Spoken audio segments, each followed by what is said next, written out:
Good evening and welcome to News Maker Live. I'm Jerry George and I'm sitting in for my friend Clinton Reynolds, who is away on vacation. So I hope I can do just as well a job as he usually does on a Wednesday evening. Today we'll be talking about the National Telethon, and I'm sure you'll agree with me that it is one of the most looked forward to events in St. Lucia. And why is this? Because it changed lives, it builds lives, and it gives lives to a lot of people all around St. Lucia. First of all, I'd like to introduce you to first my guest, who is the chairman of the National Community Foundation, Mr. Martin Weeks. We'll also be talking to the headliner. I'll tell you a little more about him a little later on, but I'm sure you will know who that person is. And there's much to learn about this young man who is, for the moment, I think, based in Canada, but here to join us, especially for the telethon, which is taking place this weekend. Martin Weeks, welcome.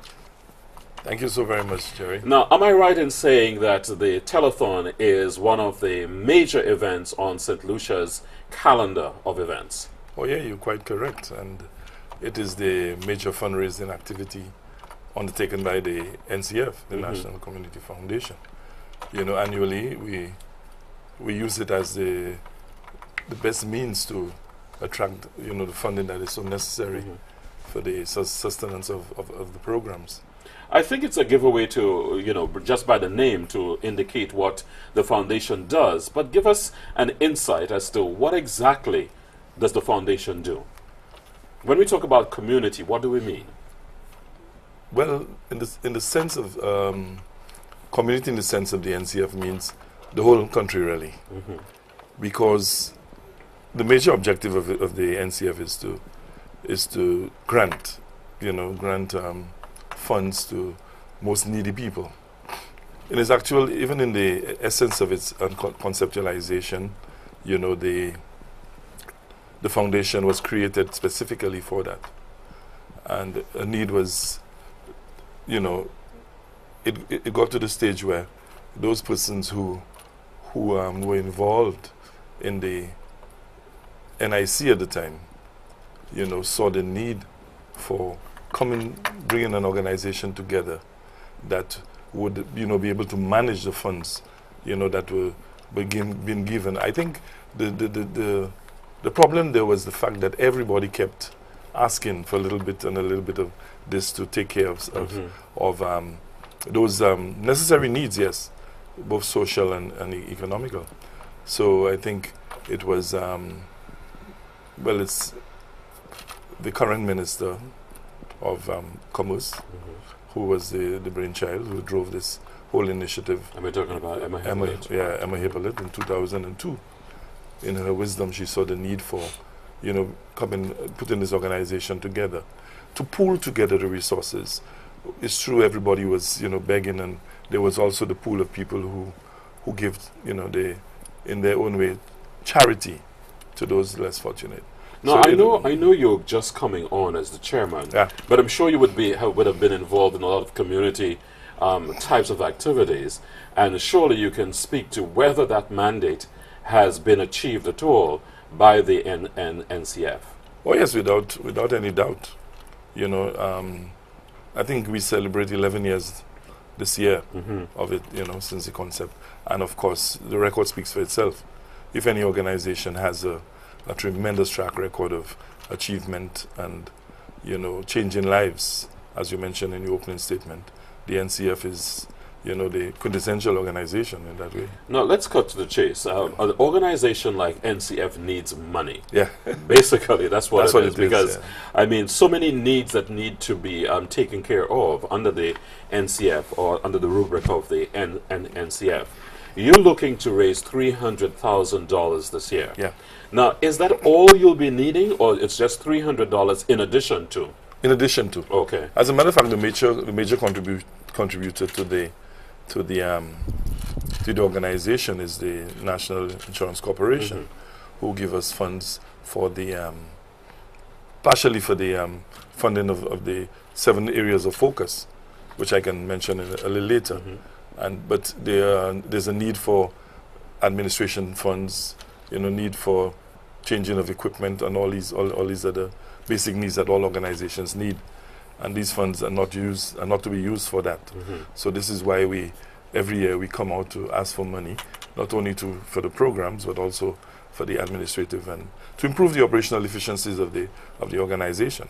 I think it's fair to say that most St. Lucians do support the work of NCF because they come out in large numbers at the telethon, at the site where the telephone usually is headquartered, and people call in and make contributions. Yeah. So I think they see the need for it. Oh yes, no doubt. Right. Now, you're asking them to push their hands in their pockets at a time when, most solutions are really complaining about, tough economic times. Let's just put it under that general umbrella.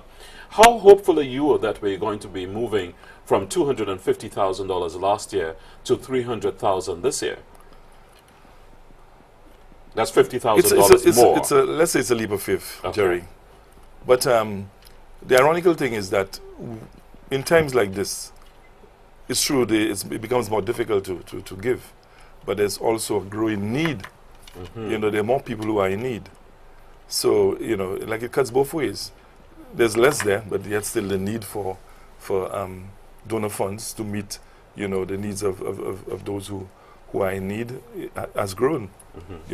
So there are a lot more people asking or in need of assistance. Just before we go ahead, I just want St. Lucia to know that you'll be getting a chance to speak to our guest a little later on. The number will appear on your screen, and you can call us with any questions and concerns you have about the upcoming telethon, which will be held on the 26th of this month. Yeah. Now, to raise that money, we got a headliner from St. Lucia, but based in Canada, and that person is no other than, well, according to my notes, hip-hop sensation, right? Kayo. Wow. Kayo, is that right? Well, I mean, I'll take it. I'll take it. Just let me go down the list that has been provided of some Okay. of your achievement. It says you have been touring with the likes of Snoop Dogg, being signed with EMI Music, which is a giant and long-standing record label, and generally making some musical waves while at the same time pursuing a marketing degree at St. Mary's University in Canada. Also How just do graduated as well. You just graduated. Thank you. Congratulations. Thank you very Let much. me wish you, Thank you. all the best. I know Right. your parents are very proud because Definitely. when the graduation day actually did come around, I met your dad and he was saying, "Did you know? Did you know?"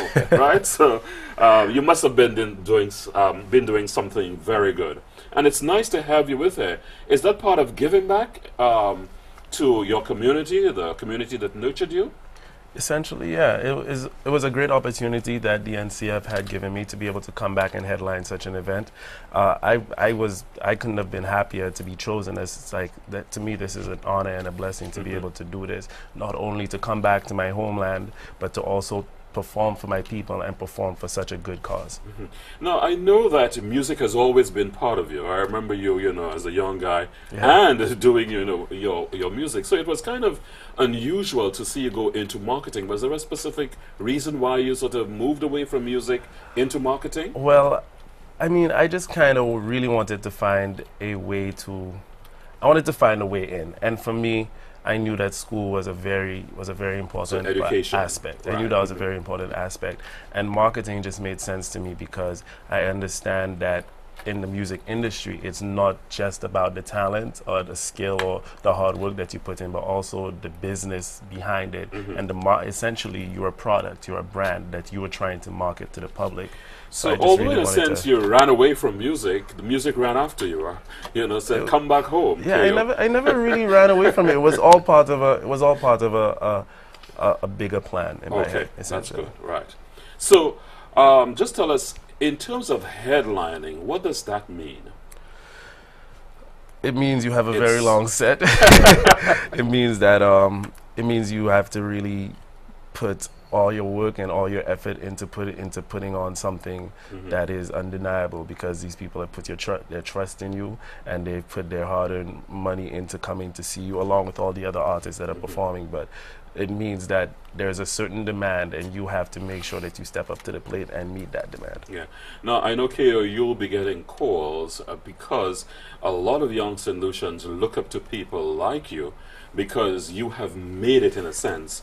Because In a a lot of sense, young, yes. yeah, in a sense, because a lot of the young St. Lucians, they do have the creativity, but they do not perhaps have the opportunity that you have gotten, like studying in marketing and getting opportunities to still continue to tour. So how did you do that in terms of study and still get the opportunity to be part of the music industry in Canada? Well, Jerry, let me first start by saying that I mean, everyone's path is kind of different, you know what I mean? So I was just, the path that I took, I had no idea whether or not it would have worked, but it so happened that all the right cards fell into the right place. But really just hard work, a lot of very supporting and understanding people. Like my university, St. Mary's University, was very accommodating in terms of, you know, letting me take up to a month and a half off of school in my semester, doing exams while on the road, things of that nature. And then having like a team around me, like my managers, my booking agency, my producer, people that really kind of are all working towards a common goal. So I think what really helped me was kind of understanding these important components at an early stage. And in terms of St. Lucia moving towards a path where creative industries are going to certainly take off, we hope, with the right direction, which is a great initiative. Yes, and we're seeing even without any formalized system yet in terms of how we're going to get the industry formulated, that people are already coming forward and wanting part of, you know, what it portends. So you have made the connection, as my notes say, with somebody like Snoop Dogg. How does that happen? The infrastructure that surrounds the artist, that was something that came about through my booking agency and my manager. You must have these. You must have it. Yes. You need these components if you're to be successful. I mean, you can't do it on your own. You need these people that understand the business aspect of things. It allows you to be able to concentrate more on the art side of things a little bit more. But yeah, essentially what happened was I had just got off tour. I was on a 2-month tour with Headley. Headley is a rock band from Canada, and it was my first like stadium tour. We were doing like 6,000 capacity rooms and things of that nature. So my profile had essentially been building, and then once I got off the tour, I got a call from my manager telling me that they had lined up the tour with Snoop Dogg, which came from basically them shopping me, the product, the brand, to, you know, the buyers being the promoters that are trying to organize this tour. Now, did that happen as you imagined it to be?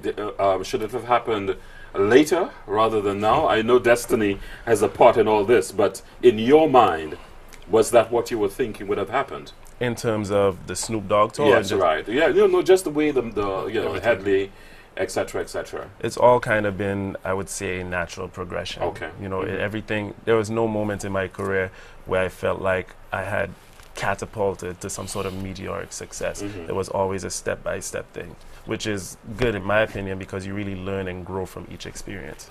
I think about now we'll take a short break, and when we come back, we have much more to talk about the telethon that's coming up this weekend. We're talking about how the National Community Foundation saves lives, and we'll also be continuing talking to Kayo.